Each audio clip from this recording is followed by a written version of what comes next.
Now, nigga, fuck a pill. Negotiate a better deal.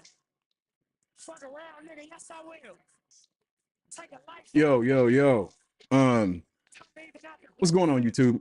I was having a conversation last night, and one of my good friends expressed to me, he said, Jay, I think this is the thing you should be talking about. And to be specific about what that thing is, it's a subject that has many different facets, many different points of view, but there's not a lot of complexity as it relates to what I want to talk about. And that topic is manhood and masculinity. If you find yourself going back and forth or finding yourself in the gray area of what masculinity and manhood should be, you should stick around. If you find yourself being opposed to masculinity and manhood in the traditional sense, you should stick around. If you're trying to figure out how to develop your masculinity and delve more deeply into manhood, you should stick around. There's so many reasons one should, or a person should, take this video and listen, because there's so many things that get convoluted and muddied in the water. But I'm not gonna act as if this single stream or podcast is going to solve all of those problems, but it will, or at least it should, give you the opportunity to think about it, right? And so I want to jump in on the first thing, and what that is what has been kind of blowing up this week and last week, about Anthony Mackie having a conversation on the Pivot, what's it called? The Pivot podcast, when he starts to discuss how he raises his boys and how he's raising young men, right?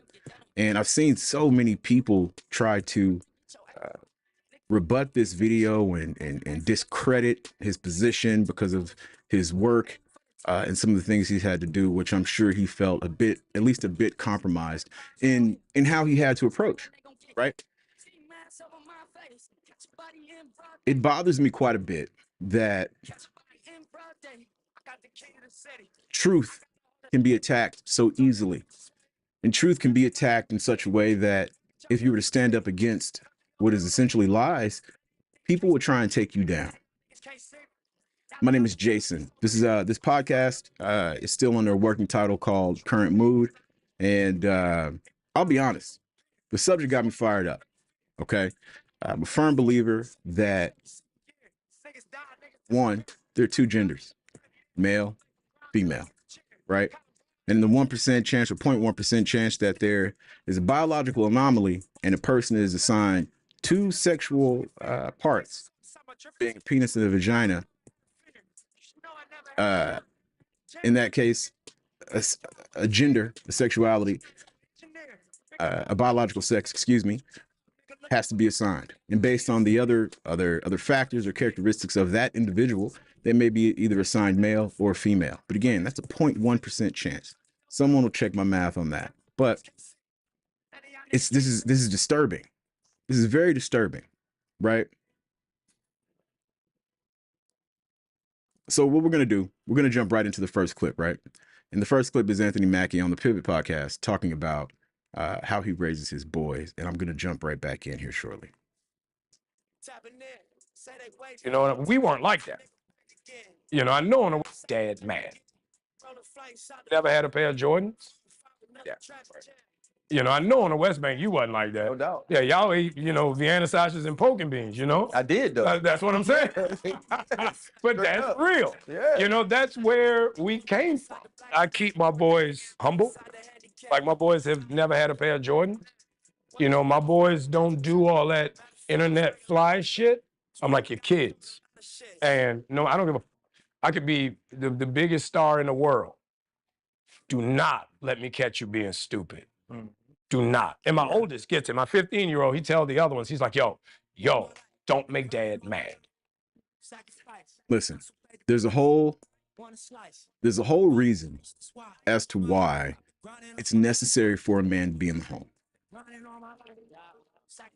The argument tends to be that just because a man is in the home doesn't mean that he's doing X, Y, and Z to pour into the children and to the family. Here are the facts. Your opinion in this moment doesn't matter. The fact of the matter is we have a tendency to take for granted the things that we live with on a day-to-day basis. Prime example, you never think about your water not being drinkable. There are literally parts in the world that I've seen firsthand where you cannot take water that comes straight out the tap. You have to boil that shit. You're gonna have to go find something to purify it. You have to figure something out. You're gonna find a fresh water source. These things happen every single day, but we take for granted that our water is drinkable every single day. And when it's not drinkable, there's a huge problem in this country, right? You get boil orders. And essentially, what's happening is men have been taken, or excuse me, put in the position. And again, I want to make very clear, the one thing we're going to do on this channel is embrace accountability. There's a difference between something being someone's fault, but ultimately being your responsibility. Okay? It is our fault as men in America that we've been put in this position. It's our fault, right? But it's also our responsibility to correct that position, to correct how we're perceived, to correct how these things are done, right? And so one thing I hear all the time based on the feminist movement, which is bullshit, by the way, is that toxic masculinity is a thing. It's not possible, right? We have to know what we're saying. We have to know the definitions of the words that we're choosing to use.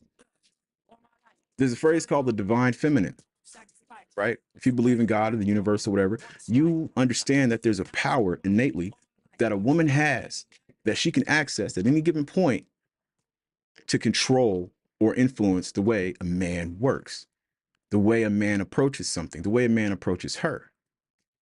The problem is the idea of equality has muddied how that thing works. Me and my lady have arguments sometimes. Far fewer recently, because I've decided that she's going to have to learn exactly who I am and how I am as a man. I've taken a lot of time trying to do it the way that she wants or would prefer me to do it. Men being in the home is extremely important because I jumped. Excuse me. Let me apologize. Divine feminine, toxic masculinity. Masculinity can't be toxic because masculinity essentially destroys toxicity, right? When a person says, "Oh, toxic masculinity," you have toxic masculinity traits. First of all, it's bullshit. Okay. When something bad happens and you make a call to the police or the fire department, what you want is masculinity. What you want to feel safe are men. If someone were to break in your home or war was to break out in your entire squad, platoon, company, okay, if it was all females, you would not feel secure in that fight. You wouldn't. They claim all the time, I don't need a man. I don't need a man. I don't need a man. What they're saying essentially is for their life to continue, they don't need a man to be a part of their personal life, right? But when some things go wrong, they're not calling women to fix it. They're calling men. They're calling men like me. I want to make sure I'm not trying to come off like a tough guy or that I'm better than anybody else. It's just something that I understand innately is that manhood is necessary. You don't believe me? Talk to a single woman about her child's behavior. Take a look out into the world. The very first question as it pertains to children and how things are going is, where's their father? Where's that man at? Innately, we know that there's an order to things. God, man, woman, family. However you want to organize it. God is first, man is second. If you don't believe in God, that's fine. I don't care what God you believe in. But every single God that a person could believe in, it starts with a man. I'm not saying that we don't need each other. That's not what I'm saying. What I'm saying is women can't have children unless there is a man. You don't believe me? All right, cool. Go to your Bible. Go to whatever holy book you want. There's never been a female deity that has inseminated a woman. Not one. You want to take the story of Christ, Jesus Christ of the Bible. An angel came down and told Mary that she was going to have a baby. The angel was masculine. God, in this situation, is masculine. The womb and the seed. All right, great. That means there's an order to things. Let's talk about order again. There's this thing that likes to go around, or is going around and has gone around for quite some time, that men are controlling. But it's phrased in such a way that it's made negative. Men want to control women. No. Man, since the beginning of time, has wanted to control their environment. We're the only creature on the planet, with the exception of beavers, ants, things like that manipulate their environment to produce the best outcome. Yes, men want to control women, just like they want to control their income, just like they want to control the input and the output of their world. That's called order. An order to a person, mostly women in the Western world, who did not grow up with a masculine figure. Yes, order will feel like control to those people. My lady struggles with that. Her father was in the home. Shout out to Mr. Jones. But I'm going to be honest. Just like my parents had issues, her parents have issues. Some worse than the other. But the kind of man that I am in my home and in my world, the way I order things in my environment can come off as controlling. Let's make a very clear distinction. There's not too many motherfuckers you'd want to be around when shit goes poorly. Because what I take from being a man and masculinity is, it is your responsibility to keep everyone in your circle safe, provided for, taken care of. There is no authority without responsibility. It does not work that way. It's a silly argument to make that an individual should treat a person, a woman, like an exact equal when those expectations are not equal. It makes absolutely no sense. None. When you listen and hear about, oh, the kids are being exposed to this, that, and the other thing, it's your fault. It's your fault, parents. But it's your responsibility, men, to stand on your square and say, no, that's not going to happen. Oh, that's toxic masculinity. Walk away from that person. Don't engage with that person. Don't engage with those people.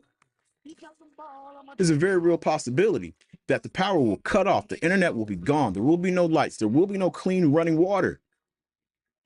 And you know what you're going to want? That person who can establish order. Order is the juxtaposition against chaos. No one can thrive in chaos. Can you survive? Absolutely.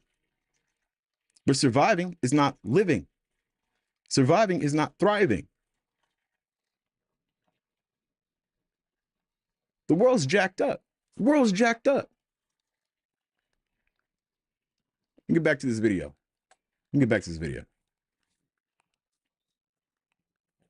Because once you get one that's right, he gonna straighten the other ones out. So it's just that thing of, you know, in the past 20 years, we've been living through the death of the American male. They have literally killed masculinity in our homes and our communities. Fact. For one reason or another. But I raised my boys to be young men. And however you feel about that, you feel about that. But my boys will always be respectful. I want to point out something.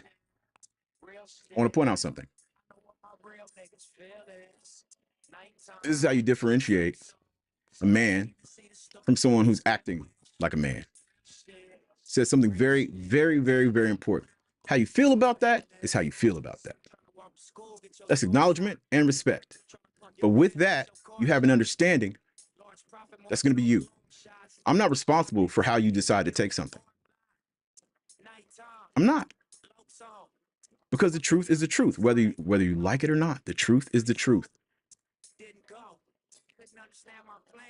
How you take that, that's just how you take that. They will always say, yes, sir, yes, ma'am. No, sir, no, ma'am. They will always say thank you. They will always open the door for a lady. They will always make sure that their mother is taken care and provided for. They will always be men. And that's always since they were 2 years old. Every time I left for a job, I tell my 15-year-old, you're the man of the house. You make sure these doors are locked every night. This alarm is on. Yep. You text me or you call me every night before you go to bed and you wake up. Yep. I love that. Because we're men.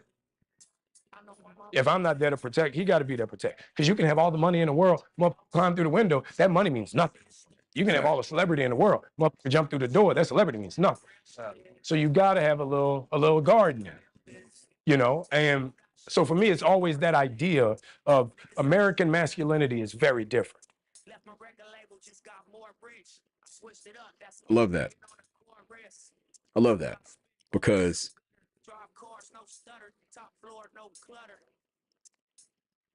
the things and people you love, you protect, and you recognize when you have that responsibility for an extended period of time. There's a way you can do it that'll destroy you and ultimately leave you in the position of not being able to protect and love those people properly, or you can order your environment in such a way that you can maximize the time and your ability to love and protect those people.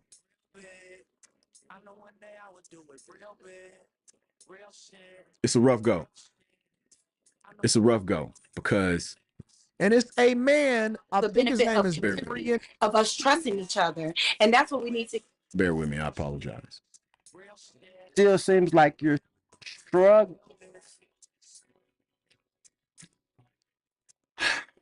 It's wild. This shit is wild because we have a job to do. And we have allowed government, identity politics, laziness, cowardice. We've allowed these things to make our job more difficult. We've done that. It's our fault. It's our fault as men. It's our fault. And usually the solution to your problem is the same thing that caused it. You. Give an example. I'm in a relationship and I don't call my woman my partner. She's not my partner. She's my woman.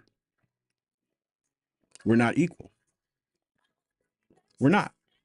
My expectation of her is far lower than her expectation of me.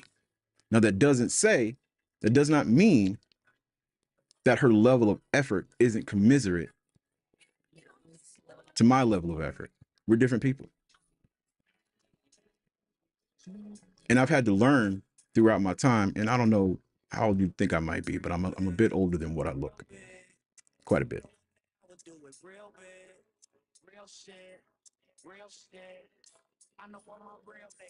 I was in the Army for 10 years, right? And I'm overweight. I'm overweight for my height. I stand about 6 foot, right at 6 foot, 72 inches, right? My expectation of myself to have the ability to run 2 miles is different than my expectation of her to run 2 miles. My baby's a little bit on the bigger side, a little chunky. It's all right. I love her anyway. But she's never been in the kind of shape that would allow her to run 2 miles in under 20 minutes. That's not a thing she can do. My expectation now is that you do everything you can to just run your 2 miles, run it at your pace. Whereas my expectation when I was a bit younger was you should be able to do it in the way that I can do it. And that's the problem. Let me give you a little bit more context. I was raised in my house by a woman, a single woman, essentially, right? My mother had growing up to do. My mother had me when she was 19 years old, okay? She didn't always make good decisions.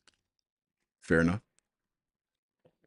What I did not have was a lack of male influence.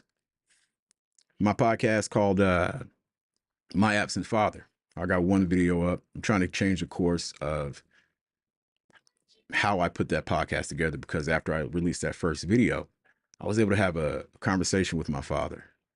I was able to talk to my father. I was able to learn more about my father. And I don't want in any way to make it come off like he is a bad person. That's taking some time for me to figure out how to do because reality and perception are very different. I can say all of those things, but these YouTube streets will be like, oh, well, it's still called My Absent Father. Okay.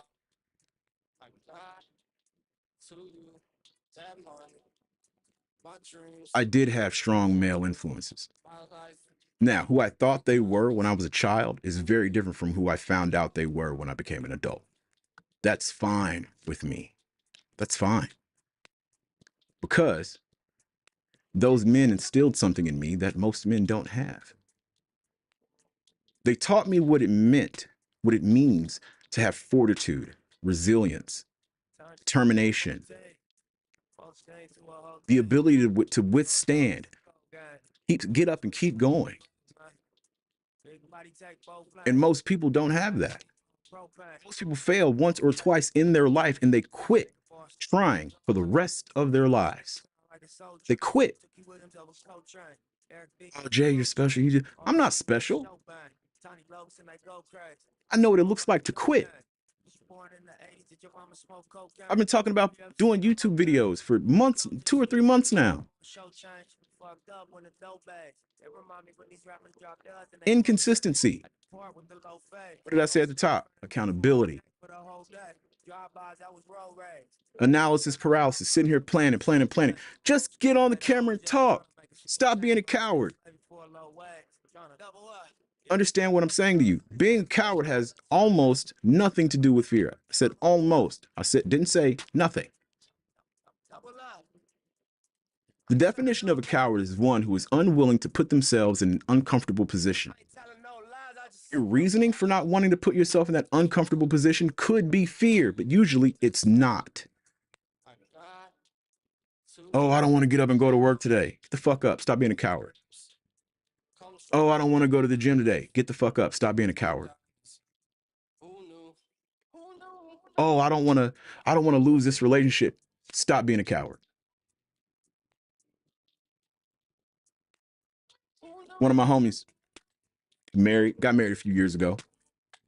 Him and his wife constantly get into it on some of the most disrespectful shit I've ever seen in my entire life. In my entire fucking life. To give more context, I love this man. I love him. So when he calls me and says, Jay, I need you, I'm coming. I'm not even asking about the situation first. I'm coming. Why? That's what a man does. That's what a man does. And I tried to explain to this brother, I said, listen, man, one, you got married for the wrong reasons. Love is not a good reason to get married. Love is almost entirely the wrong reason to get married. Love in that situation is the thing that is supposed to keep you going. Not the reason. It's the thing that keeps you going. If you marry a woman or you marry a man and the entire reason you married this person was, oh, because I love him, you're stupid. You're stupid. You're either as stupid as or more stupid than a person who says what they want from their lives is to just be happy. That's the most lazy fucking answer a person can give with respect to what they want. Because it says nothing. It says all I'm looking forward to is the end. Happiness. Happiness is a result of a thing. The thing that you're, the thing that you're willing to do and or sacrifice, happiness is on the other side of that. If you're fat, so I saw a pop the balloon challenge the other day. Dude was like, yeah, I don't work out. I did 10 years in the army. I don't work out. You're a bum. You're a bum. You're a fucking bum. And I'm saying this as a person who went to the army, got out, got fat, and had to pull my shit together. You're a bum.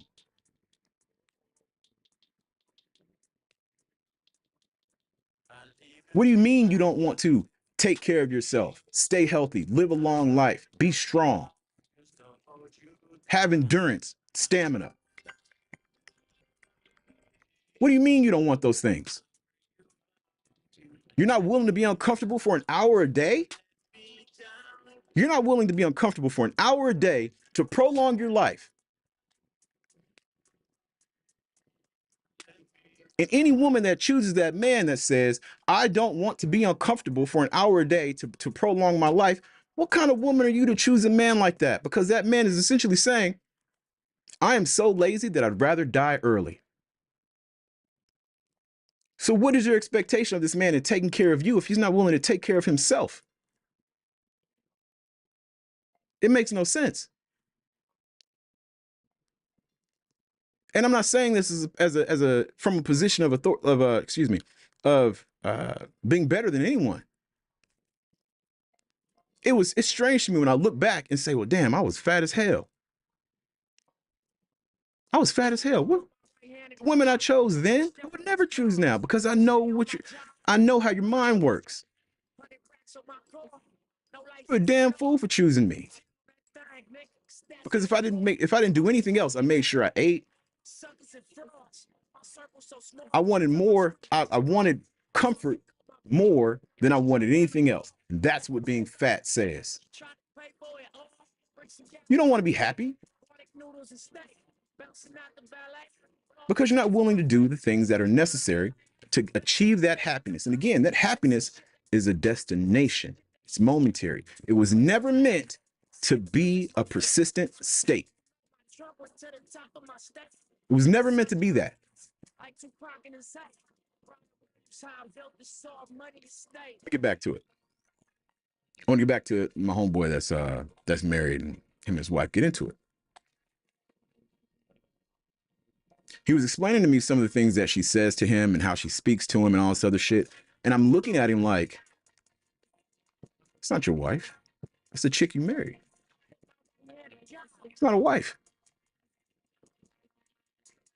That's not a wife. Legally, she's your spouse. That's not a wife. It's not a wife. Moreover, you're not a husband.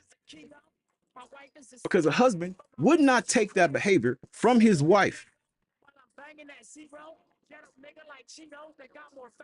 The Bible says it's better to live in the wilderness and than to live with a quarrelsome woman. We have different strengths. Is that woman necessary? Absolutely. But not in the way that you're allowing it to be. If your woman is the whole reason why you do a thing, you're wrong because you're going to fail. Oh, I did it for my wife. No. That you shouldn't want a woman that'll allow that of you. If a woman knows her place in your world, that means she comes after God. Now, let me explain. A woman who understands that, that's a powerful woman. That's a powerful woman. Because she recognizes, or at least she should recognize, that her power does not come from force. It comes from small adjustments. It comes from a whisper, right?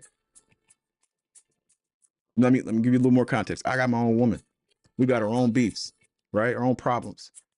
But none of our problems are so big that they're going to take me out off of my pivot, out of my frame. It's not going to happen. Have I been that person before? Absolutely. Absolutely. But it's not a place you should dwell. It's not a place you should live. This brother was also raised in a household where the man that was in the house acted more like a woman. Got mad, he yelled, he cursed, he broke things. Nah. And again, have I been that person? Absolutely. Yes.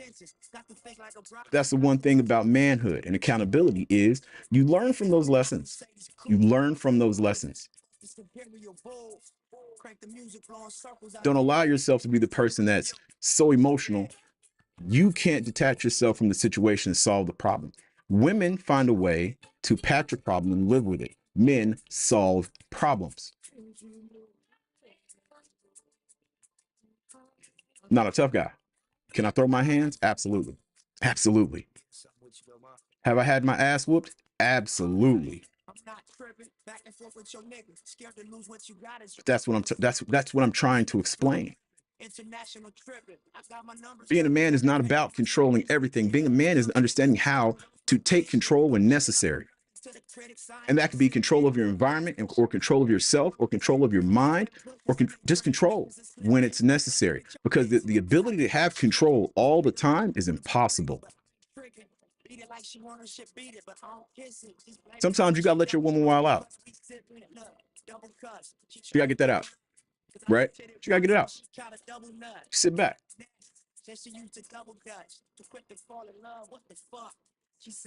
Soon she goes too far, gets out of pocket. Hey, come sit down. Hey, come sit down. You good? Let's talk. If she doesn't know how to talk to you in a way that you feel respected, get rid of her. Not the first, come on now, let's be reasonable. Not at the first sign of what you perceive as disrespect. But if she understands what you perceive as disrespect and continues to treat you that way, she's disrespecting you. She doesn't respect you. Let her go or be a coward. It happened to me last week. Me and my lady got into it.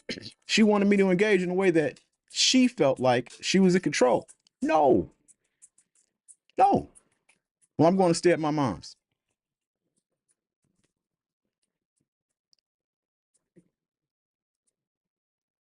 And when she realized she had gone too far, I'm sorry.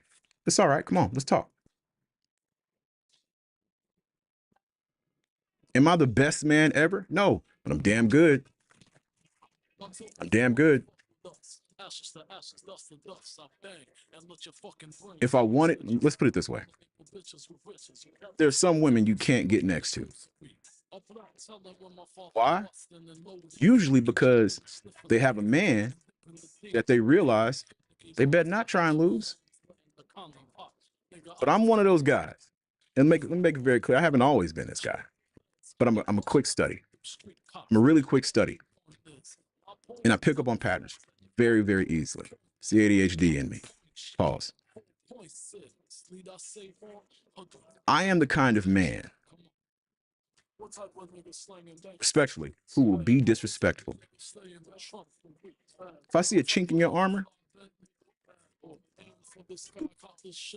and you got a woman that I want to play with, best believe, homie, I will walk up on her right in front of you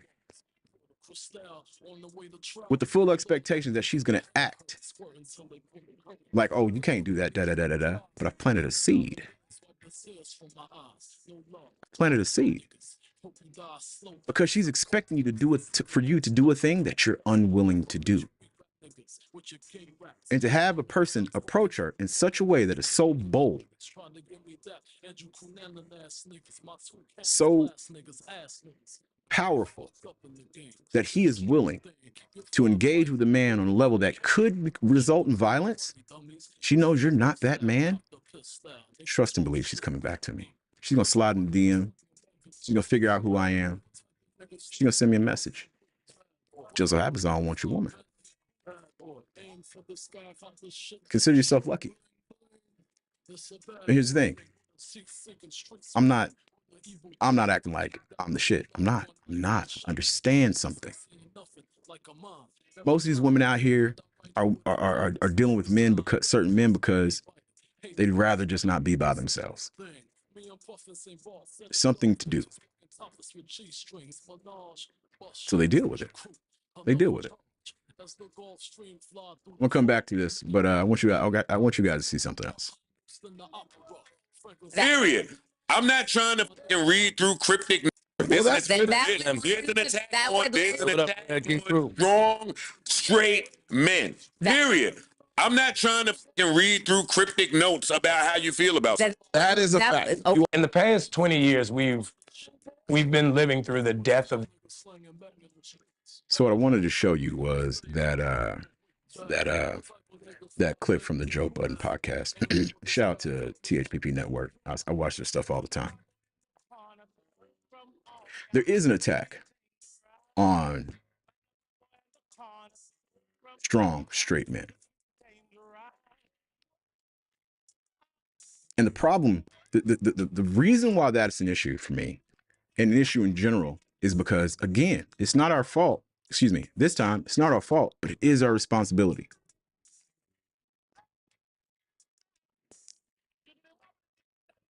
Because we haven't wanted to deal with the responsibility of having these arguments and fighting these fights because we tend to get tired. We got other shit to do.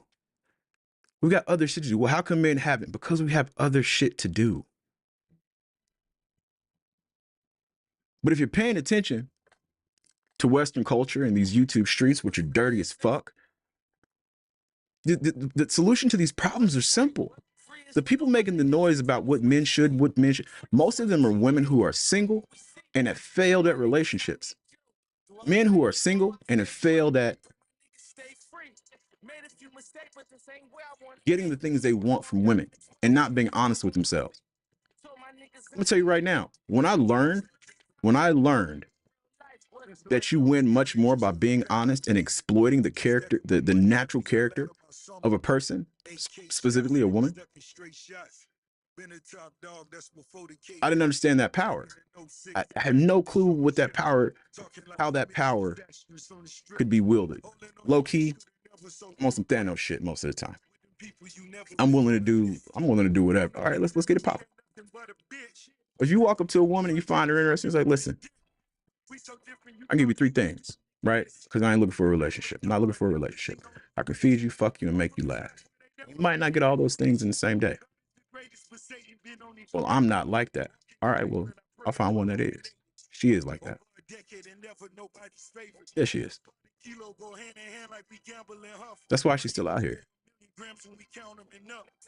Fuck you, feed you, make you laugh. And guarantee she'll take 2 of those 3 things on any day of the week. Fuck her good and make her laugh, she's good. Feed her, make her laugh, she's good. Fuck her twice, she's good.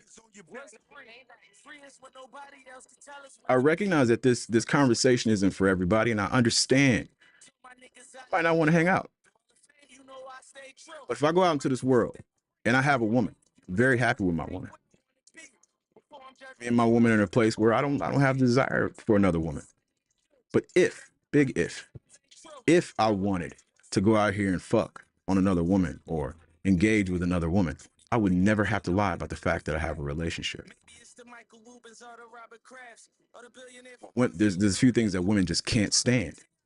Made to look stupid and being embarrassed.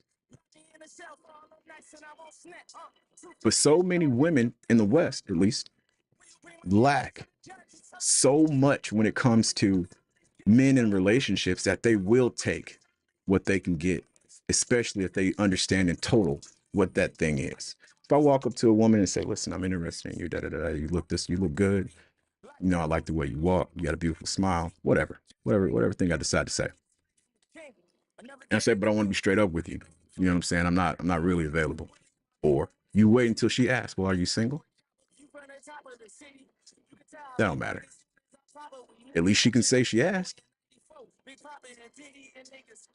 But trust and believe.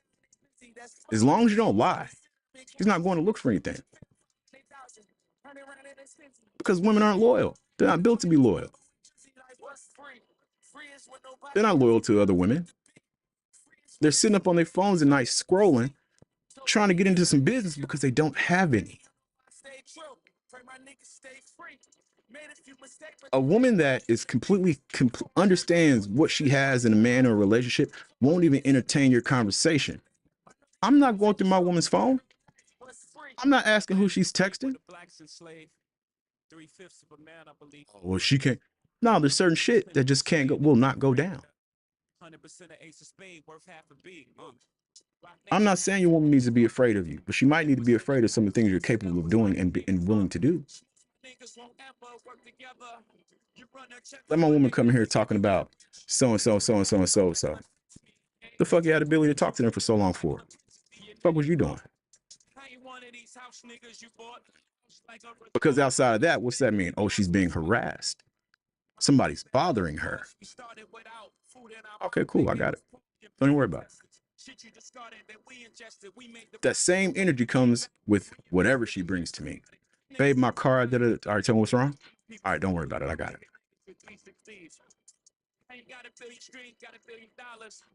I'm not trying to control anybody. But it's good over here. I've got exes. Several exes. Because again, I have not always been this person. These things take time to develop and understand. The woman I was dealing with before I got into this relationship, I like my woman thick. Thick. That girl thick. Right? And she had that, but she had a baby. She didn't have a baby. It was a 10-year-old girl. And I knew in my mind when I started that relationship, I was giving it a probationary period. Because ultimately, I was not really into finishing somebody else's saved game. I wasn't really interested in raising somebody else's kid. And when the issues popped up with her kid, she's a beautiful young lady. And I hope that she grows up to be a phenomenal young woman. But the fact is, if I'm coming into this space, then I am the man in this space. Here's how things are going to go. Oh, you're not rocking with that? All right. Then I can't deal with you. Not on that level. Because when I broke up with her, funny story. Let me take a caveat just for a second. So the woman I'm talking about ended up working at a salon in my neighborhood, right? Kansas City is a big area, but she started working at a salon in my neighborhood. And she needs some help fixing the computer that she got when we were together. And so I went up to the salon. And we were just having a very candid conversation as I was fixing the computer. And there's another young lady. What's up, Delia? Who was in the shop. And I'm just speaking because I'm speaking the truth. And I was like, blah, blah, blah, blah, blah. And that's why I left you alone in the first place. And the look she gave me was, and I was like, oh, that's not the story you told. That's not the story you told. I don't care. I don't care what you said about me, because the truth is, she saw your reaction too. All good, right? But that's just one of those moments, right? Like, and if she ever sees this video, you know who you are. Say I'm lying. You know I don't delete nothing. I don't delete anything. I haven't deleted a message on a cell phone in damn near 20 years. And I have all of my phones. All of them. Every photo, every message. I've got everything. Everything. So I honestly don't remember what I was about to talk about. But yeah, shit is wild. Let's jump on something else for a moment. So there's a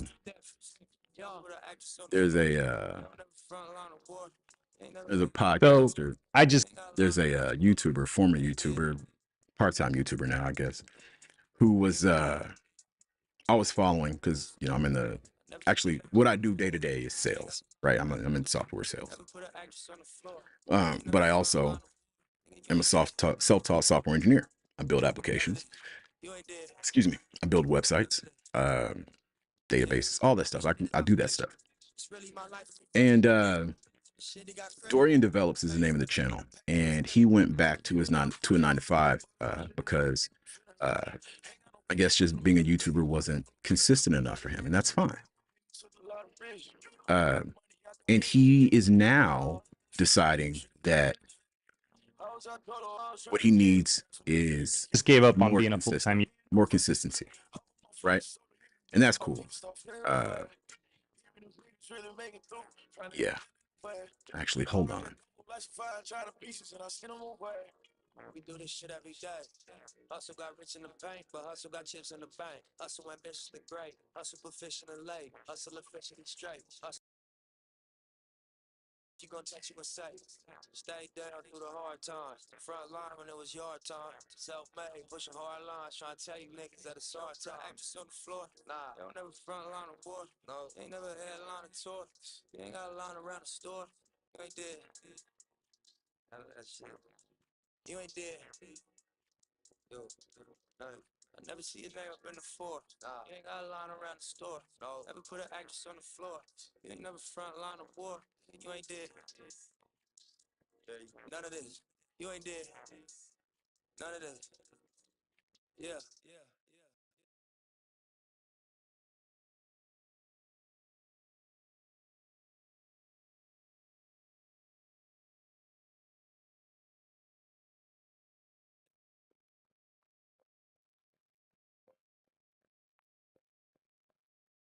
The time is now. On everything.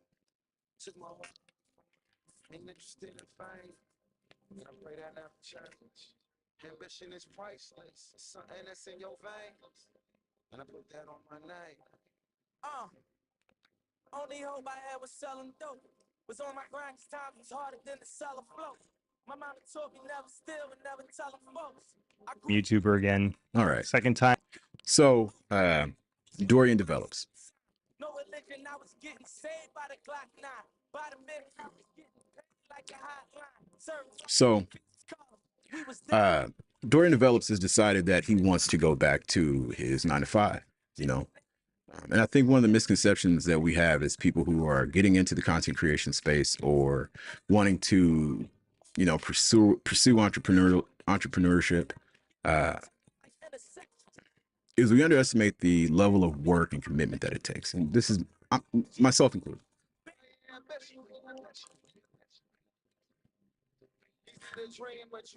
One of the people I follow on YouTube, Anton Daniels. Shout out to Anton Daniels and the Millionaire Morning Show. And I'm coming to the Patreon, Anton. It's necessary. I think it's necessary. I know it's necessary. Covered this video and made a good point. Most people don't have what it takes to be their own boss. They don't have what it takes to work for themselves. And I think that most people struggle with the same thing that I struggle with sometimes. And that's one, being disciplined, two, being consistent, and three, understanding. I said a few things. I might have said a few things, more than two. Understanding that the results aren't going to come in a day. They're not going to come quickly. They may not come quickly. But you have to continue to do the work, right? And what Anton said was, you ain't got that dog in it. You ain't got that dog in it. And as you watch this video, I want you to hold that phrase in your mind. He ain't got that dog in it. And I don't want to criticize this brother because everything isn't for everybody. Some people are meant to be employees. Not everybody's meant to be a boss, manager, a leader. You know, everything is good in theory, but when you get out there and it gets hot, you know, Nipsey said it best. When shit hits a fan, you find out who you are. Let's see what Dorian has to say. Time now, maybe third time. I don't know. But I think I'm done this time. I think I am 100% thrown in the towel. I don't want to live in hustle mode all the time anymore. I am not happy making content as my job. It's definitely a lot easier to do YouTube when it's like a side project, a side hustle, something that makes you a little bit of extra money that you don't have to depend on as your full-time income, because it's just so inconsistent.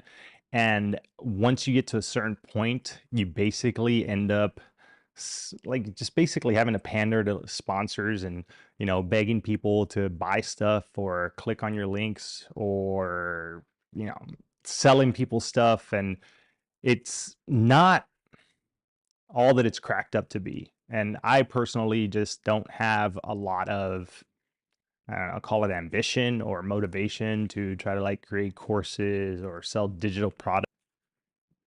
All right. So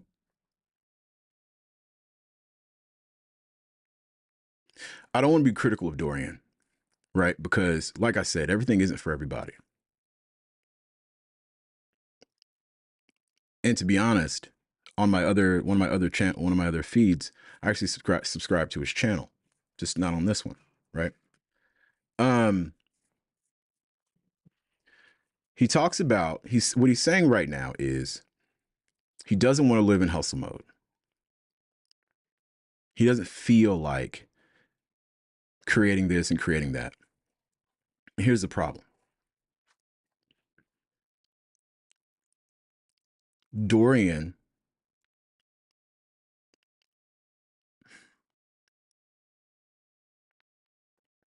I'm taking my time in saying this because I don't want to make it negative. It's just a matter of fact. Dorian is soft. He's soft. And that's okay. He knows who he is. He's not trying to be something he's not. And that's smart. Because ultimately, if you try to be something you're not, you will fail. Unless you want to be that thing. Dorian doesn't want to push hard. Dorian wants this thing to be easier so that he can have what he wants. And that's fine. It's not going to work. It hasn't worked. And it'll never work that way. I don't know that my channel will take off. I don't know any of these things. I don't care because I got that dog in me. Pause. And pause. Dorian has lived, more than likely, a very comfortable life. Dorian, more than likely, has never faced hunger, real hunger. And when I'm talking about hunger, I want to make sure you all understand. I hate canned peaches. I love peaches. I hate canned peaches. When I was 7 years old, there was a time when my mom was dealing with a dude in and out of the house, and ultimately she didn't have enough money to take care of us and was too prideful to call my grandmother for help. You know we had for 4 days straight? Canned peaches. There has never been and never will be a can of canned peaches in my home. I hate them. When I eat peach cobbler and someone has used canned peaches versus peeling and actually cooking peaches on a stove, I know the difference. I know the difference. He's lived a comfortable life. He wants what he does to return to him in such a way that he doesn't have to work hard. Excuse me, work harder than he needs to. Right? But that's not what this video is about. That's not the point I'm trying to make. In this video, I want to share with you the journey, share with you my journey in learning and understanding how YouTube and how content creation actually works and what's necessary in order to get the results you're looking for from being a YouTube content creator. Products or figure out ways to monetize my audience beyond just doing some sponsor deals and maybe some affiliate deals.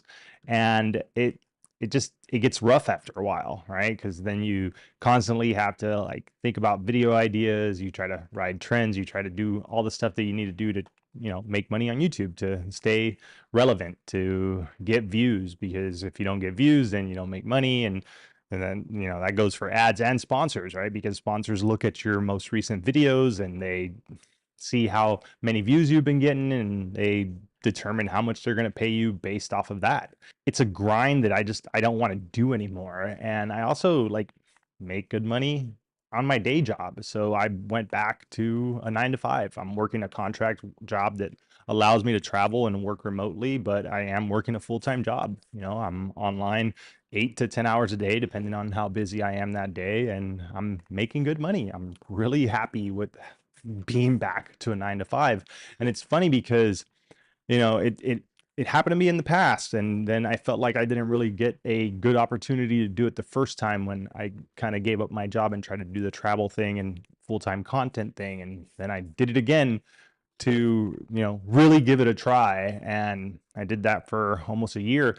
And, you know, maybe I took the approach wrong. Maybe I should have stayed more on my niche and talking about stuff that maybe would have been better to, you know, have consistent sponsors with, and would have been better to maybe sell my audience stuff. But the irony is that my main content would...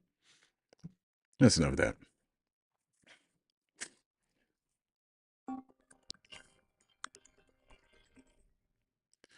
Hang on. So I just sent my lady the link to live and she's calling me now. Yes, baby. Why are you answering the phone like that? Because I'm live right now and people can hear you. Baby, stop panicking. Listen to what I'm telling you. Relax. I sent you that message to let you know I was live. That's all. All right. You all right?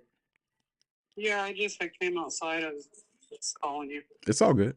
No, I just wanted to let you know I was live. That was all. Okay, I'll let you go. All right, I love you. Love you. Bye. Bye. Right. So yeah. So this goes back and touches on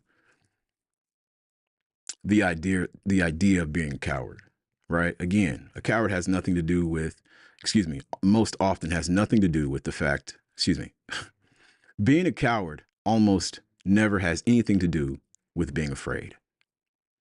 Being a coward has everything to do with not willing to be uncomfortable.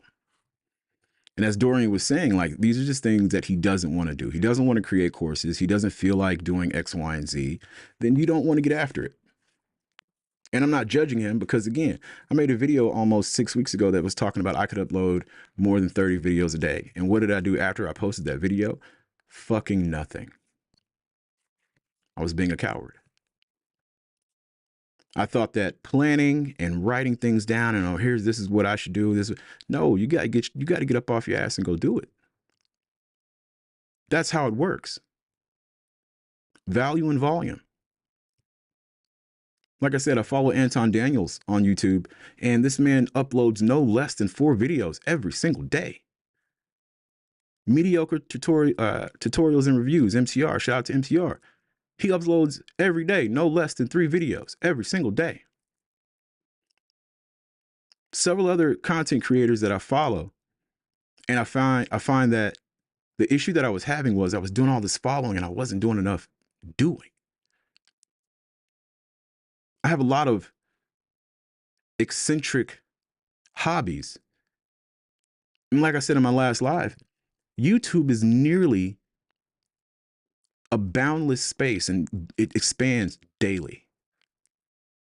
New videos, new people who want to do things, and someone somewhere is going to be successful because they decided to do it and be consistent. If I want that, then that's what I have to do. That's what I have to do. Dorian, and in this moment, you know, he's being somewhat selfish. Do I understand? Absolutely.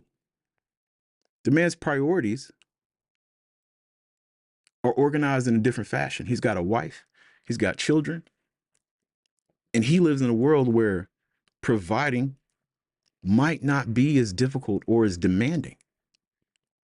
He might have a familial infrastructure that says, well, you don't have to do that. Dorian might not be the person that people call when something is wrong. I'm a person that gets called when something is wrong. That's the burden of manhood. What do we always say? Heavy is the head that wears a crown. I get the phone calls that a lot of people don't want to get. But best believe I'm coming. My best friend, I consider him a real life brother.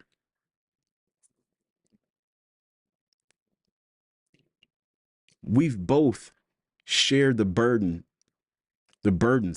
of leadership and manhood. We get those phone calls. I need this. Can you help me with this? I need you to fix this.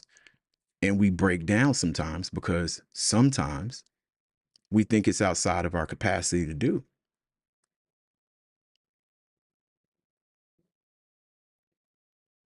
But that's the job. That's the job. Right? I won't go into too much detail, but my brother is dealing with some shit this year and last, 24 and 25. It's going on for a while. He's not out of it. But the need to carry that crown is more important now than ever. And we had the conversation. I asked him a simple question, but who else would you want to do it? Nobody. Nobody. Because nobody's going to fight the way I'm going to fight. I tell people all the time, I'm the worst person you want to deal with. Not because I'm a tough guy. I'm not. Can I throw my hands? Absolutely. I'd rather talk a situation out, but don't get it twisted. We can take it there. Because I'm willing to go 2 steps further than you are. Whenever I find your limit, I'm going 2 steps further. You ever notice powerful people very rarely get into fights? They very rarely get into situations where they have to actually put boots on the ground. Think about it. Gang members, mob bosses, they could be war in the streets every day. But those two people understand something that most people don't, and that's called mutually assured destruction. That's why we got nukes pointed somewhere, and the other people got nukes pointed towards us. You let yours go, I'm letting mine go. None of us want that. So when these things come to you and these people come to you and these situations come to you and you just have to find a way, you just have to find a way. People look at you like, oh man, you're amazing. No, I'm not. It's a responsibility. It's a responsibility I don't necessarily want, but I don't trust anybody else with it. This man might not live that life. He might not be the person who gets the call and say, hey, I need. Okay. He wants to be an employee. He doesn't want to be the owner. That's fine. He's not less of a man for that. He's just not a leader. He's not a leader. Excuse me. He might not be the leader. He might be a leader, but ultimately, he's not the one. He does not want the ultimate responsibility to be on him, and that's completely fine. I want it. My brother wants it. Right? Maybe this isn't for everybody. But right now, as far as I'm concerned, as far as the things I want from my life are concerned, yeah, give it to me. I'll go. Again, I did 10 years in the Army. Only some people understand what this means. Send me. Send me. Right?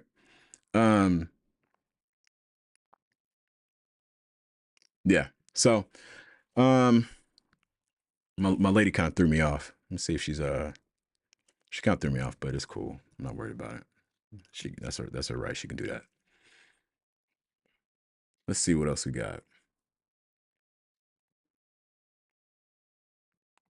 Trying to find another video that these guys. Again, people, these YouTube streets are treacherous, right? I spoke on something a little bit earlier about men and women and how we interact with one another, and I need to make a point. These people who are having these conversations, it's only a conversation because we entertain it. That's it. Some things are very basic. I'm gonna tell you like this. I don't care how you feel about it. It's how you feel. There is no authority. Excuse me. There is no authority without responsibility, right? And this next clip or this next podcast called the podcast is actually called Not the Shop Podcast. She's going to ask a question about who's responsible for a woman having a baby. That's one of the dumbest fucking questions ever. We have to understand the difference between fault and responsibility. It is 100% a man's fault if a woman gets pregnant. She can't get pregnant any other way. But if a woman has autonomy over her body, which she wants and she should have, she is responsible for what happens to her body. Just by the simple fact of a woman has to carry and allow that child to gestate in her body. That's something she has to do. A man has no part in that. She has to bring that baby to term and deliver that baby. That is her responsibility. That's why it's so very important to understand the definition of the words that we're using. It is a man's fault if you get pregnant, but it's your ability ultimately, unless he took it, which is a crime, and then you call men like me. It's your responsibility. It's your responsibility. I don't care how you feel about it. That's the truth. Unless a man is taking from you what you have a choice to either give or not give, unless, what do you want to say, grape? Unless a man grapes you, it's your responsibility on what happens after that encounter. The fact that we're having this conversation is ridiculous. And here's the thing. I want to be very clear. You can feel how you want to feel about it. I'm not even a top 7 dude. I'm raggedy, in my opinion. At some point, I'll put up a picture of what I used to look like. And women were still giving me the cheeks. They were still giving me the cheeks. Right? And so the question is stupid. But the goal is to escape accountability. I'll let you all decide for a moment. Let's get back to this one. Today, this discussion is going to be a pretty general, I guess, discussion because this has been circling social media for a little while. So certain men feel like if they're with a woman and the woman becomes pregnant and they tell the woman that I don't want this child, you need to get rid of it because if you have it, I'm not going to be responsible for this child.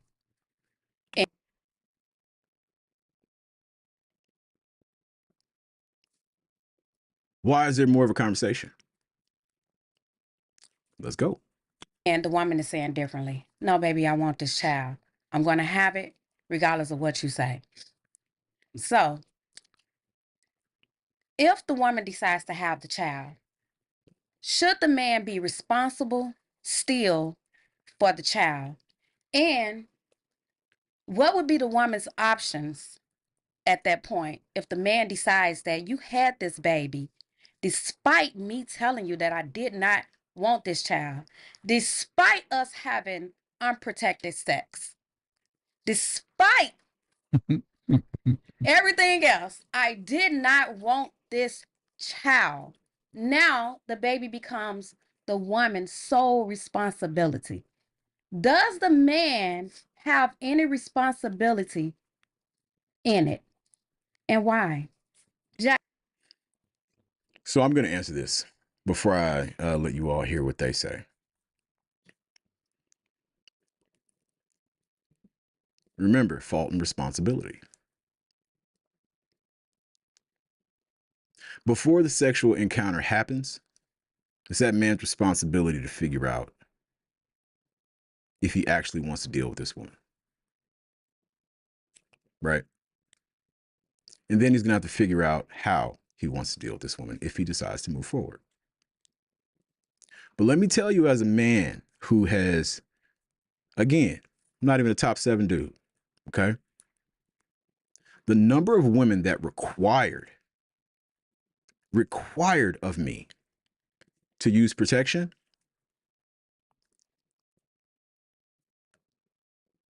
in my entire life. Now, I said earlier, I'm a bit older than what I look. I'm 42. I'll be 43 in September. 3 women in my entire life required that I use protection.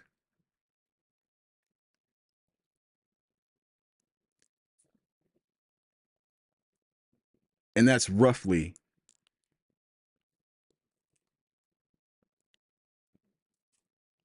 I don't want to get my math wrong.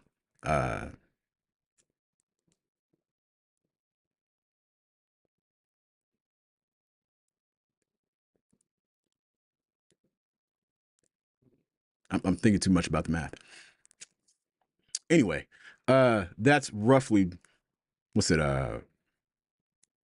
10% of 10 is 10. 30% of 10% of 30. 10% of 30 will be 3. Yeah, right? Somebody correct me. I'm not that smart sometimes. But anyway, of all the women that I've ever dealt with, now, I'm not saying that I haven't used protection with a majority of those women. What I'm saying is the requirement, oh no, we're starting to get something going, but oh, we got to stop because you need to go grab a condom. 3 of them. Just 3. And most of the time, it just wasn't an issue. It wasn't an issue. Now, have I slid up in some viscous innards unprotected with a chick I didn't really know? Yeah. That's what you do when you're young and stupid. Yeah.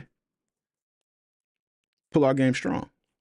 But it's just the truth. And then there's a group of those women who act offended or will look at you twice because you're using protection. I wish I was lying about this. And if you don't believe me, just look at the world. Look at the women in the West, young women who, as of right now, are giving women who are 21 with no kids a hard time because they don't have kids. And the question, and it's sad to say, but it's mostly black women, are asking the question, well, what's wrong with you? Are you infertile? Are you stupid? Are you stupid? You're 21 with no kids. That's a great thing. Because again, how many more of these gender reveal parties are we going to have when the woman is there by herself with no ring on her finger, as if we don't all know that that's the wrong thing to do? It's the wrong thing to do. I don't have any kids. And yes, I have had my sperm count checked. Pull out game strong. And be a little choosy. Shout out to Mike Ross. Hey man, I can get pussy before I can get a sandwich. It's not that hard to do. I'm so sorry to tell you that your homegirls and your moms and your aunties, because I'm in that age range, all of them are willing to bust it down. They will bust it down for a real one. It's not hard to do. I was driving Uber for a while, and when I tell you these women put it out there, they put it out there. They put it out there. No requirement whatsoever. It is your responsibility as a man to decide who you lay with. But ultimately, if a woman gets pregnant, it's her responsibility to decide whether or not she's going to be responsible for that child. She has a responsibility to decide who she's going to allow to slide up in those cheeks. The truth of the matter is, women are not honest with themselves. You want a baby because of what you think a baby means. Something that's going to love you forever. And women are led emotionally. So if you don't want to be with her, then she's going to try and ruin your life most of the time. Because please believe, the women who are not like that are not on the internet talking about it. They don't care. They don't care. So if you find someone who's having these conversations and they're entertaining the conversations, it is your responsibility as a man to stay the fuck away from her. Stay away. If you don't pop the balloon challenge and you're looking for a woman and she leads with, oh, I'm a woman of God, she's lying. A godly woman is not on the internet looking for a man. It directly contradicts what she says she is.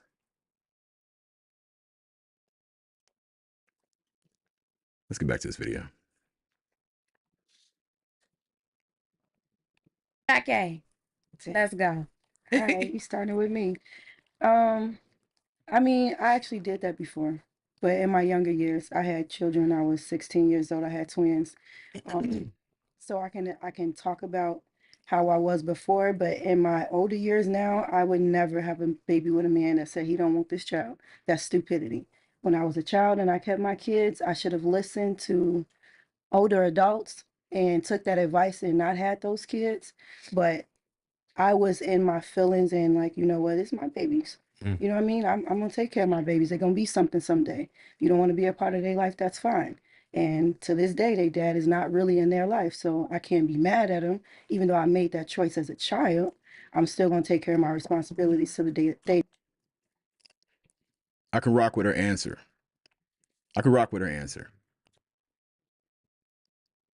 For the most part. But here's the thing. In this country, you can, at the age of 15, 16 years old, drive a car. Which means your decision making can affect a lot of different people at any moment. If you decide to drive recklessly, if you decide to, you know, be a careless driver, you could hit and kill somebody, cause an accident, whatever, right? And that will live with you, that will stay with you for the rest of your life. At the age of 18, if you're so inclined, you can join the military and go off and serve your country. That's a decision that will live with you for the rest of your life. So this avoidance of accountability, well, I did it when I was a child. No, you did it when you were a young adult. That's the truth. The idea to say, well, I did it when I was a child. For the listener, Oh, we're going to give you grace because you were a child. You didn't really know any better. No, you didn't really, you knew better. But like you said, you were in your feelings and things didn't play out the way you wanted them to play out. So you made a decision that will echo through your life.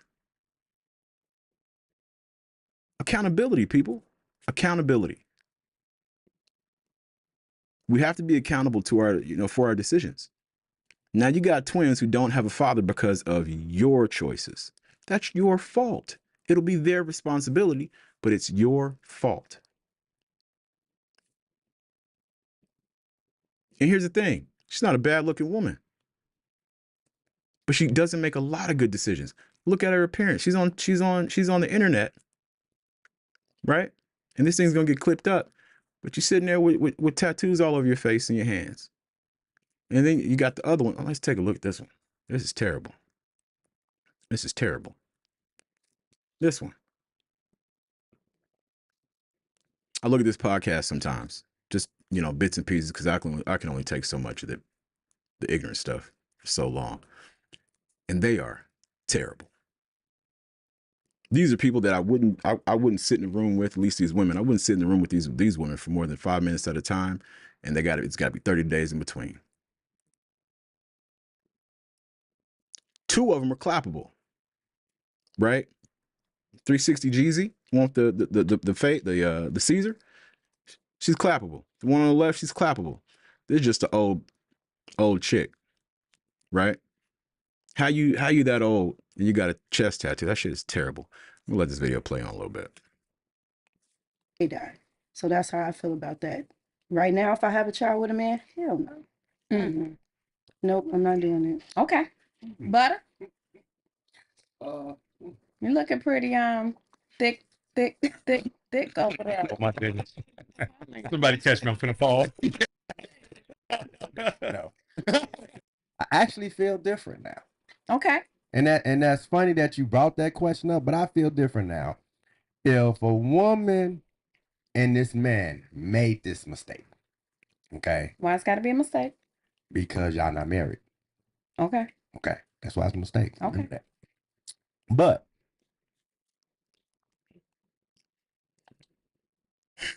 Clown. Bro's a clown.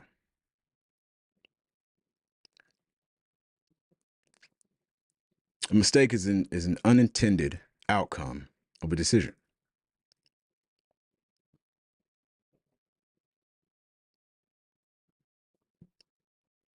Having a baby is not a mistake. It's a result of a decision. You made the decision and you knew it was a possibility. It's not a mistake. You knew it was a possibility. This dude's a clown. This is a man who will make this. He was probably raised by one woman. Probably go hard for his aunties and never say anything cross to him. The boy's a clown. You got to know who you're dealing with, people. You have to know who you're dealing with. And I apologize. Let's get back to it. I definitely feel like that man should be held accountable for supporting her. My problem be not necessarily on a man's standpoint, but the women and their acceptance of accountability for it. So let's just say she gets pregnant by mistake. And then she says she doesn't want to abort the baby. He should support her for that. Even if he doesn't want the child. Why? Because coming from a woman's standpoint, you don't know what psychologically having an abortion or that experience would do to a woman.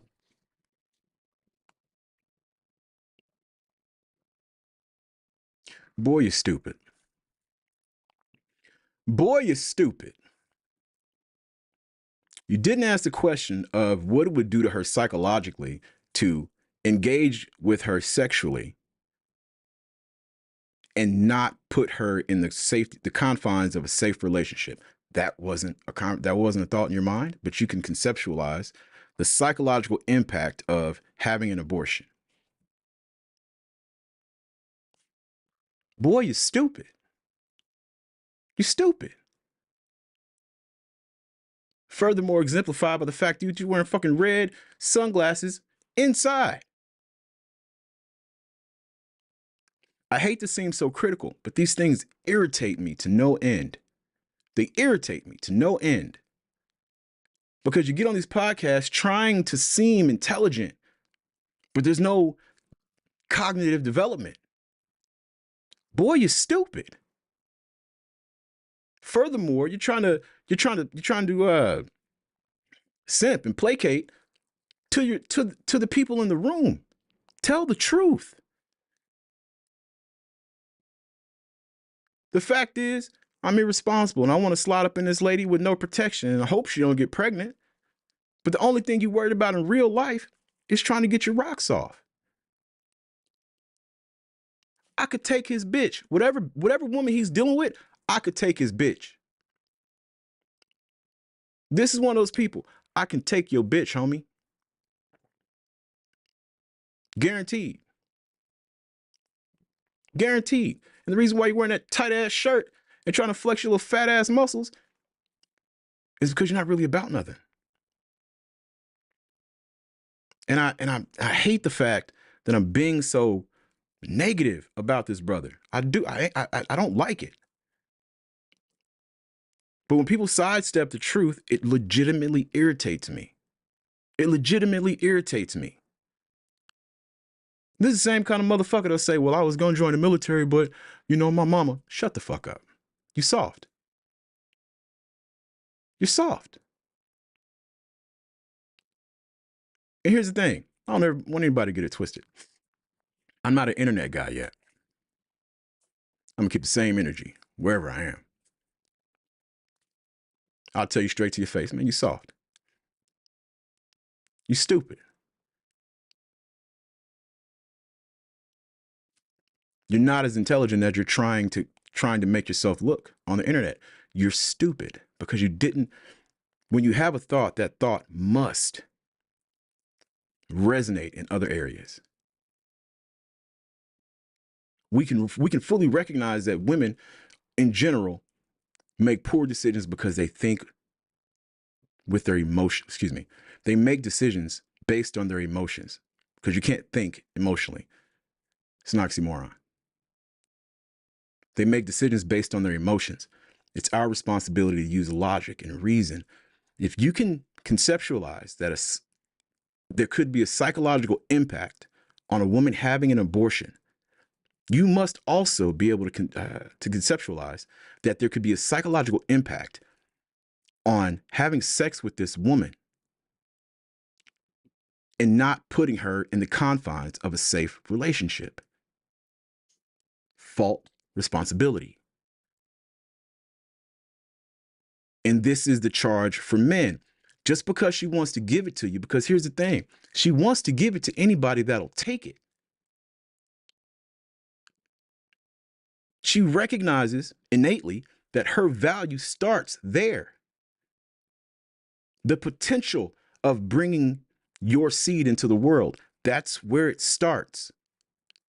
You can dress it up all you want.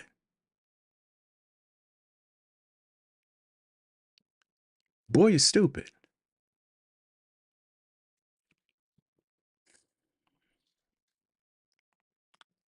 You have to take these type of things into consideration. So if she gets pregnant and me on the way I think now, because back in the day, I will probably think different.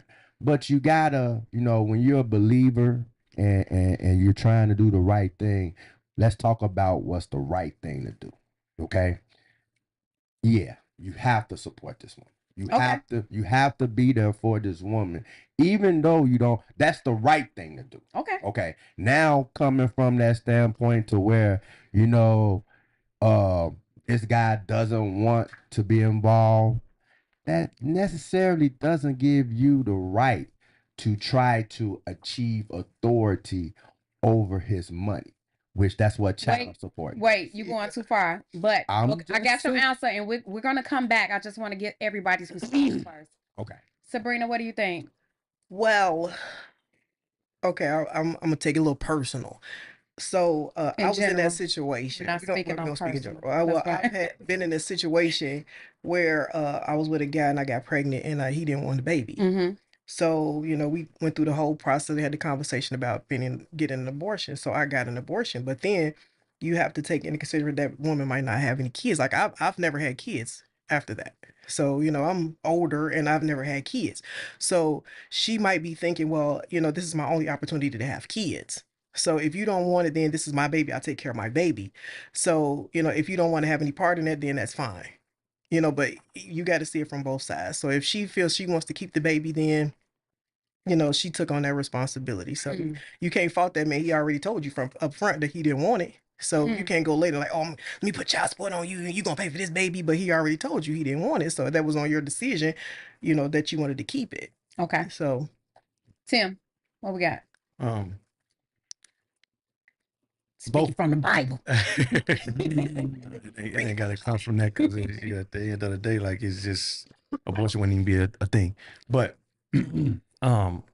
both parties have a responsibility as adults because I take it that we're speaking from adults here and not from the standpoint of being teenagers in this situation because of course a lot of us has been there, especially me. As adults, we both have a responsibility not to have unprotected sex and to protect ourselves. The woman could be on birth control, the man could use a condom. correct. Right? That's the foundation right there. Right. Now, when you get past that part and you want to blame the man and be upset because he told you he didn't want to have a baby and you're not on birth control, you can't really be upset at him for that because you had a responsibility to yourself so that it would not happen. Mistakes are mistakes. Now, let's just say the woman is on birth control and it happens because that could happen too. Nothing is 100 proof except not having sex. True. So what that means is now it's the conversation to be had. As a man today, if a woman get pregnant by me and it wasn't something that was planned and I know I laid down to have sex with you, that's my responsibility. Because at the end of the day, I ain't have to go on you raw. I should have put on a condom and not putting the blame on you, right? Right. Or I should have been able to pull it out. Whatever the situation is, you both have a sense of control and control in the situation. Okay. Therefore, if a woman does have, and she does get pregnant, the man do have a responsibility to take care of the child because you was in the motion when you was in the ocean. You was feeling good. You was thriving good and everything, having a funky good time, right? Now, this has happened. And it's the result of your good time. It is. Step up and pay for the good time that you had. Okay. You see what I'm saying? Good times cost. I get you.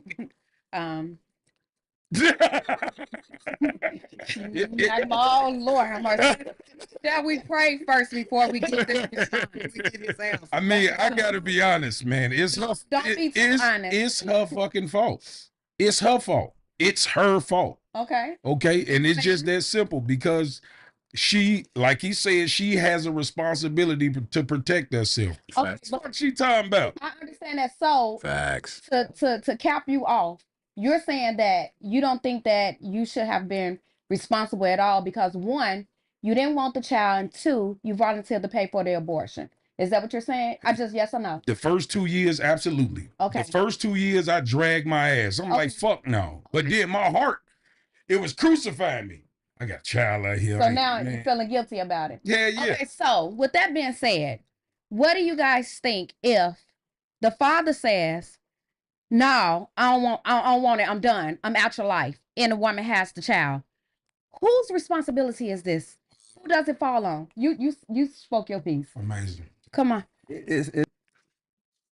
So this is when you see shit, excuse me, when you see things like this, you have to kind of understand what's happening. That was the same question. Who's the responsibility fall on? Ultimately, the person who has the most to lose. We've gotten very comfortable with the idea that women can just go and have babies. No, the infant mortality rate before the 20th century was like 85%. Right? That's not just childbirth. That's the child reaching 4 or 5 years old. The woman ultimately has the most to lose, including her life. That's a dumb question. The presupposition is wrong. The presupposition being that there's even a conversation to be had about responsibility. I'm gonna stop using big words. I know some people don't appreciate that. So we're gonna get back to this question. It seems to me, Toya, the vibe that I'm getting from you. From me? Yes. No, this It's- is not personal. No. I'm just. He was personal. No, I'm I'm just saying. As I listen to you, Stop I yelling. listen to him. Man, I'm looking at you right now, and I'm getting that energy that you are doing what most women do, and that's accept accountability for what has happened. That's what it's like. You're ready. It's like you're trying to look for an excuse to blame him instead of taking accountability that this is all your fault as well. Nigga, I Told asked you, who is responsible? So, okay.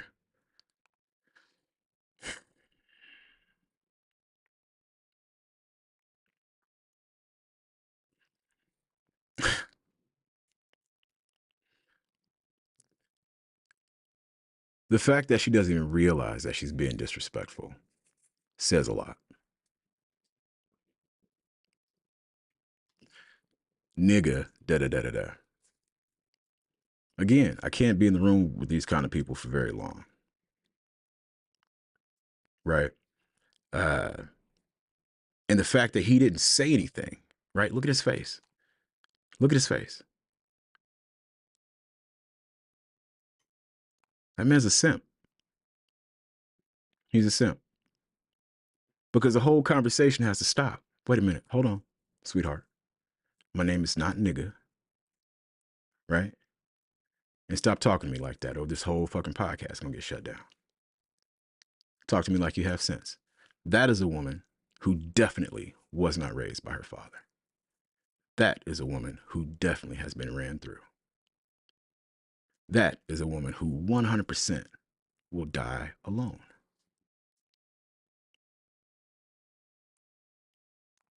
Let's get back to it. Responsible at that point for that child. We already know that mom is in the door going to be responsible because mom has the child. So the man has no responsibility, is what you're Not if he saying. ain't want it.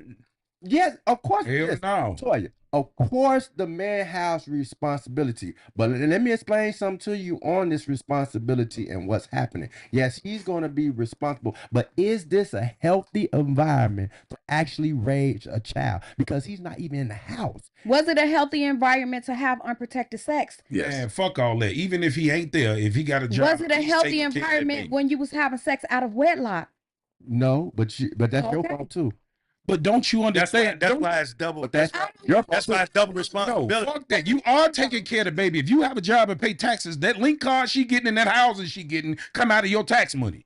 So you are indirectly taking care of motherfucking ass. He's not You know wrong. that free government shit? That's tax money. He's not wrong. He's not wrong. Listen, we are indirectly taking care of a lot of men's kids. It's terrible. And it's like, oh Jay, you're so mean. You can be too harsh. I don't care. How it makes you feel is how it makes you feel. I don't want to take care of your child.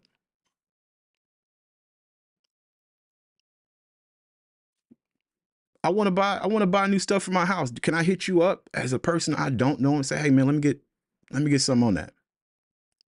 Why do I have to pay for your decisions? Yeah. Yeah, it's again, the reason why these conversations are entertained is because of the salacious nature. This shit is wild. And the fact that we can argue about it and understand that, we all really know the truth. These things are avoidable. They're avoidable. Yeah, I don't know. We're gonna get on a different topic here in just a bit. But see, that's the thing. But Matt, and I pay taxes. But Toy, let me give you something here though. That's our problem right now, Tim. We think that means that's not everything. Money is not everything. It's not. It takes a lot more than money to properly raise a child. But once you put that out there like that, where you're making it all about money, what if he ain't got no money? What if he see? That's the problem that I have with a lot of women right now. They have You these shouldn't be fucking without no you know what, money. though? That means that you was not ready to even be with a woman if you out here even fucking broke or in a relationship broke. Nobody should be having sex unprotectedly on both sides, knowing that everybody like it raw. But yeah, that's why that's the truth. But what I'm saying is the truth of the matter is this: the truth of the matter is responsibility on both sides. I don't care about none of that. It's responsibility on both sides. Right, but that's just that. This is my biggest thing with that. It's the outcome of the child, right?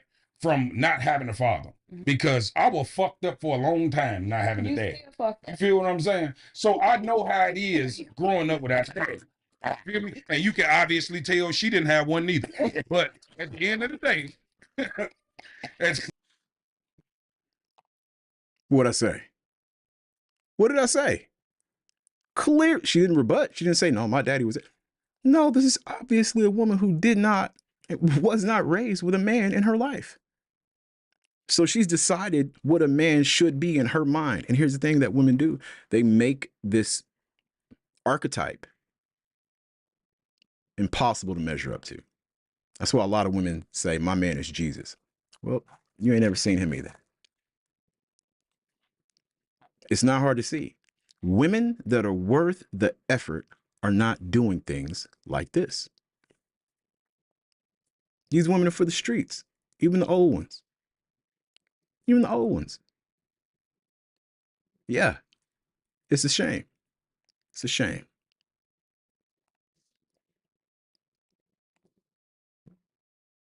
That's inspired. you feel me? You can identify yourself. But look, but yeah, it's the long-term effect of the child, you know what I'm saying? Yeah. And that's why I say it would be smarter that if you can't put a child in a certain environment, just don't have it. Yeah. You feel me? Just don't. I know women, you got your pride, that's your baby. I get it, but it's bad. Stop being selfish. Because that is a selfish act to bring a child into the world who is destined to fail. On both ends, right? No. But you're the gate holder. No, on both ends. You listen, once I walk away.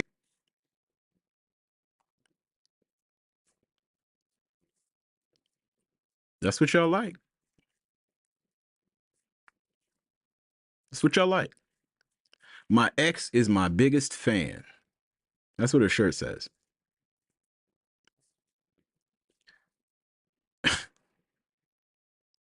But remember that movie Pootie Tang? That movie Pootie Tang? His daddy didn't tell him about hoes. Listen, my daddy told me about hoes.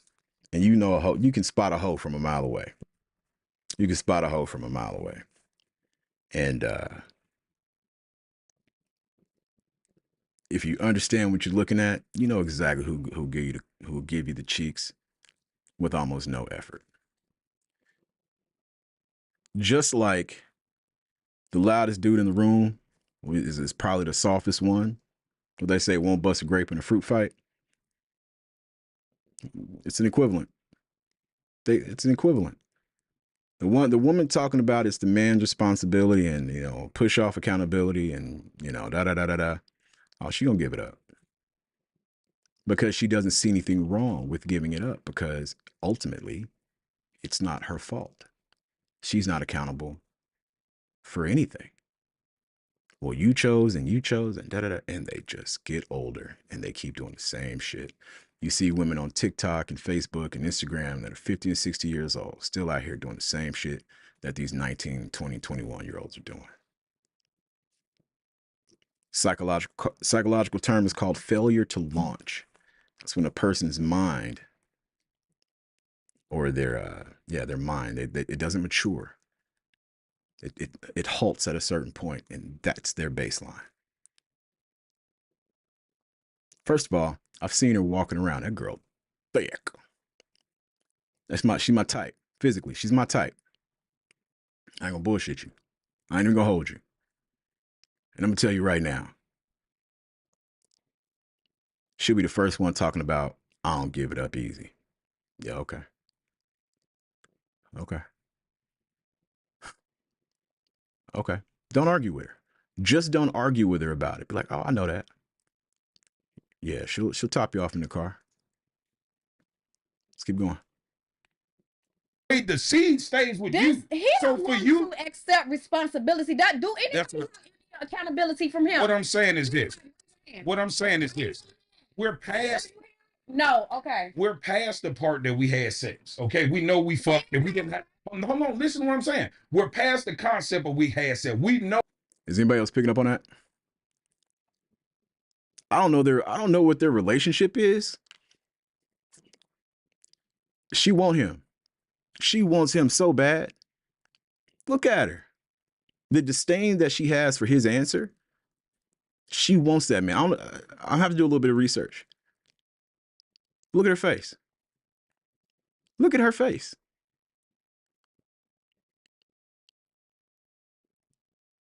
She wants that man bad. Or he's had her and he ain't trying to keep her. One of the two. I'm not gonna lie. Actually, I'm not even going back to that. I've been on a while.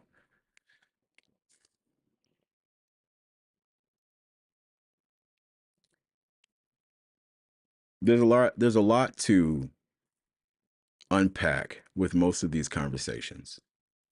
But it's not even about the topic, right? It's about the arguments that people levy with inside the topic and why they levy those arguments.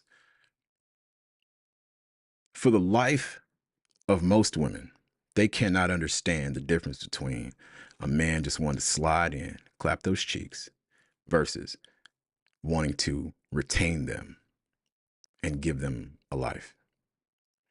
So they do things like make themselves look like women we want to knock down. But we'll take no effort almost in trying to figure out how to be the woman that we want to retain. And this woman, I don't know her real name. I think, what do you say, Tasha? Some shit like that? 360 Jeezy? Because, listen, her Caesar's tight. Her Caesar's tight. I ain't gonna lie.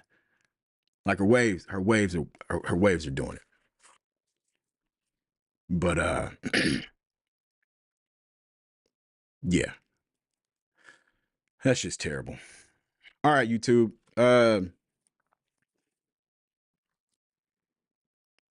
If you're taking the time to listen to me today, I really do appreciate it. Like, share, and subscribe. Leave, let me know what you think in the comments. I'm actually gonna cut this one and we're gonna start up on some new stuff. And I'll have to edit some of this and upload them as single videos. But y'all be careful out here. Make good decisions. You know what I mean? Because you might end up with a 360 Jeezy that will not listen and you couldn't reason with to save your life. So I really hope that I've said something that can help you. I really hope that I've said something that makes sense. And if not, let me know in the comments. Just let me know. What are your thoughts and opinions? Because this is a conversation that seems to have no end, but I'd really like to see if I can help some of you make ground, gain some more ground. But,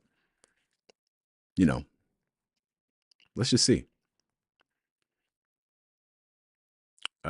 So yeah, thank you guys. And I'll be back soon.